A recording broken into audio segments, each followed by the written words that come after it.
nossa aula de hoje vai ser sobre política salarial, remuneração, através da meritocracia e demissão.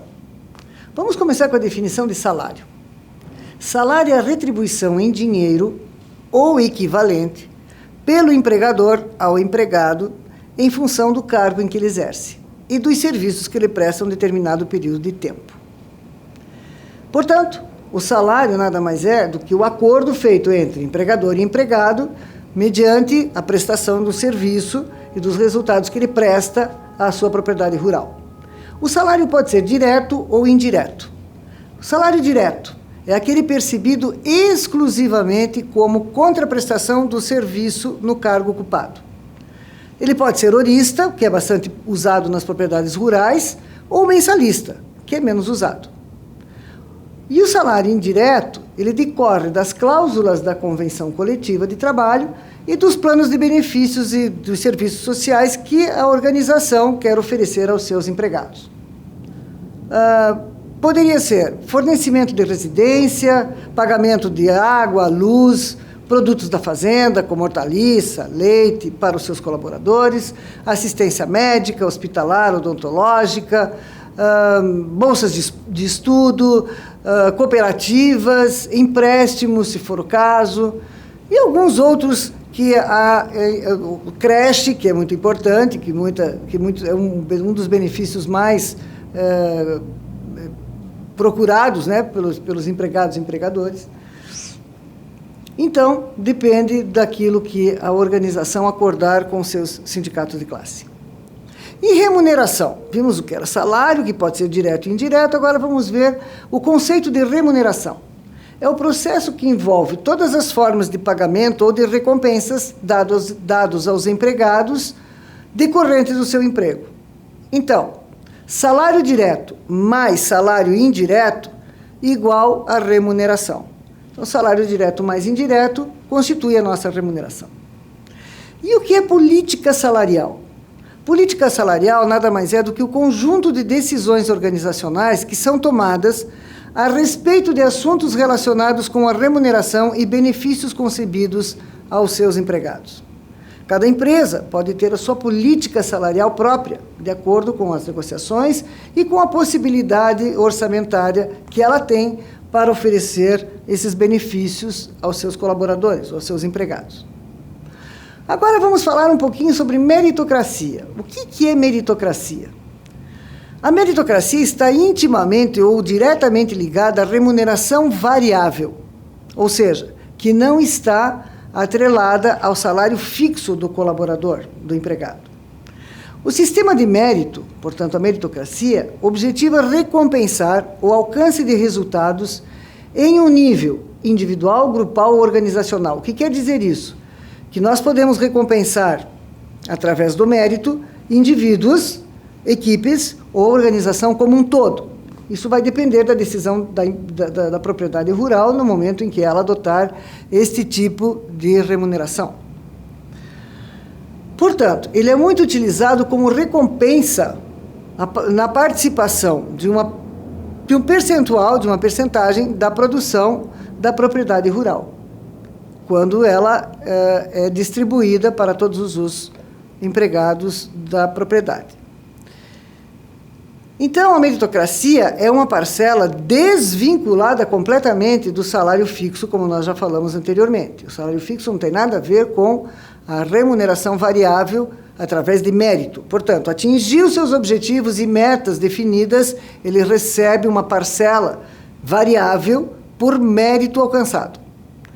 O sistema de incentivos e de mérito vem se mostrando apropriado para estimular as pessoas a contribuírem efetivamente para os resultados das propriedades rurais, porque se sentem recompensadas e também percebidas como aqueles que efetivamente conseguiram atingir os resultados a eles definidos.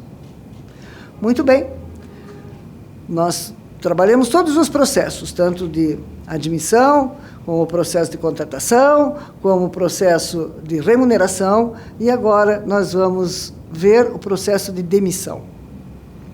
Demitir empregados nunca é fácil.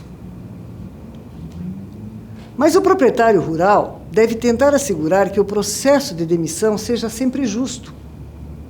Por quê? Porque as propriedades rurais que são justas e explicam o porquê da demissão têm maior probabilidade de ter empregados que percebem a demissão como justa e, por isso, não processam a propriedade rural. Ou seja, quando o seu empregado tem uma maneira justa de condução da sua demissão, ele entende que ele é muito mais responsável por essa decisão do que o próprio proprietário ou do que o seu gestor. Então, o papel do proprietário rural no processo de demissão se dá iniciando pela contratação correta, como nós vimos anteriormente nas aulas anteriores. Ou seja, contratar certo, fazendo o quê? Definindo competências e perfil adequado, que devem estar sustentados em 2 pilares: competências técnicas e competências comportamentais. O gestor, o proprietário rural, ele precisa acompanhar o desempenho de seus colaboradores permanentemente, constantemente, e saber dar feedback a ele, mostrando a ele qual é o seu comportamento, qual é o seu trabalho, como ele foi, se atendeu ou não às expectativas, e se não atendeu, por quê, e se atendeu, que bom, elogiar por isso, porque também faz muito bem às pessoas. Franqueza e especificidade das consequências. Então, falar francamente no momento em que eu preciso demitir alguém, o porquê que aquilo está acontecendo. E especificar as consequências daqueles atos que foram cometidos e que, infelizmente, geraram a demissão. Fazer uma autoavaliação, até da sua própria atitude, da sua própria condução no processo de gestão, e admitir que a demissão é necessária. Muitas vezes, o próprio gestor não toma uma decisão em demitir aquele empregado e acaba tendo ainda mais processos de convívio, de convívio não satisfatório dentro da sua equipe, provocando com isso conflitos conflitos negativos que podem ser permissivos para a tomada de decisão e para os resultados da sua propriedade. Quais são os motivos que podem gerar uma demissão? Existem 4 motivos para a demissão. Primeiro, desempenho insatisfatório. Segundo, má conduta. Terceiro, falta de qualificação para o cargo. E quarto, mudança ou eliminação de exigências para o cargo. Vamos ver cada uma delas. Primeiro, desempenho insatisfatório. O que é isso? É a incapacidade que persiste no colaborador, no empregado, de desempenhar as atribuições ou de cumprir com os padrões que foram definidos no seu trabalho. Então, que podem vir através de atrasos, incapacidade de cumprir exigências, normas do cargo, ou má atitude diante da propriedade rural, do supervisor ou dos colegas. Má conduta, violação deliberada das regras da empresa, e pode incluir roubo, comportamento desordeiro ou insubordinação. O terceiro item, ou a terceira causa, falta de qualificação para o cargo. Isso ocorre quando o empregado não é capaz de fazer o seu trabalho. É especialmente importante que todos os esforços sejam feitos para evitar a demissão. Por quê? Porque a demissão, nós já falamos, que incide lá no custo de rotatividade e que custa muito caro para a nossa propriedade rural. Então, muitas vezes, se eu transferir este empregado para um outro cargo ou treiná-lo para fazer uma outra atividade, ou trazer uma outra pessoa que atua em outra atividade para esta que não está sendo bem desenvolvida, eu posso ter sucesso permitindo ainda que essa pessoa fique lá. Mas, se isso não for possível, nós teremos que tomar a decisão, infelizmente, de tirá-lo da equipe. E o quarto item, ou a quarta causa, é a mudança de exigências para o cargo. Isso ocorre quando a natureza do cargo muda e, em consequência disso, o empregado deixa de ser capaz de fazer o seu trabalho. Portanto, deve-se tentar ao máximo fazer com que esse empregado possa também trabalhar no seu desenvolvimento ou transferindo ele para um outro cargo e cuidar para que a demissão seja a última decisão né, a última maneira de nós podermos manter ou não manter essa pessoa dentro das nossas equipes de trabalho. E a questão ética da demissão? Qual é a maneira ética de se demitir? Num processo de demissão, é fundamental ser verdadeiro em dizer de forma clara e objetiva por que é que esta pessoa está sendo dispensada da nossa propriedade. Ser coerente com a forma de agir com o profissional, mesmo quando ele estiver sendo demitido. Portanto, temos que ter uma coerência, porque nós o contratamos, agora nós estamos demitindo por algum motivo. Ter acompanhado o estilo, o perfil e o desempenho do profissional. Isso é muito importante.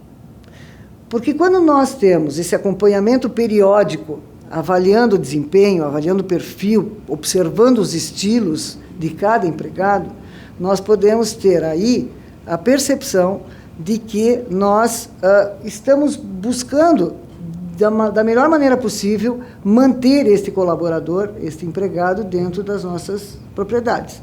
Porém, se ainda assim nós percebermos que o seu perfil profissional não está condizente, ou o seu estilo não é condizente, ou que o seu desempenho não está apropriado, vamos chamá-lo temporalmente e dar esse feedback a ele. Não deixa para dizer isso só no último dia. Não faça isso. Porque senão a pessoa pode dizer assim, puxa vida, eu estou trabalhando aqui há 2 anos, nunca ninguém me falou que eu não tinha perfil adequado para este cargo ou para esta empresa. Se me dissessem, eu poderia ter buscado um desenvolvimento. Então, quando eu for fazer esse processo de demissão, é importante eu trabalhar também com um processo de entrevista. Como é que eu faço isso? Planejando cuidadosamente algumas perguntas ou alguma conduta, ou a conduta que eu devo seguir no momento em que eu vou fazer essa entrevista. Chamar, então, essa pessoa para que essa pessoa possa vir cumprindo o horário e o local da entrevista marcados, não é?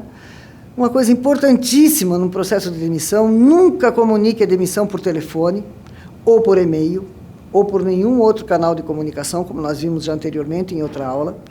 A demissão tem que ser pessoal, porque como é um momento que a pessoa precisa ter o motivo daquela decisão, ela precisa saber pessoalmente, assim como o foi na sua entrada na organização, dentro da sua propriedade.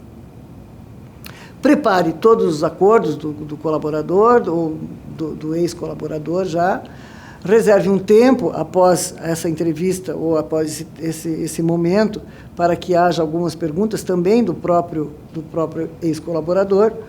E é importante que muitas vezes nós possamos ter, quando nós vamos fazer a entrevista de demissão, números de telefones para emergências médicas ou de segurança, porque às vezes as pessoas ficam tão alteradas que fisicamente ou emocionalmente elas podem se desequilibrar nesse momento.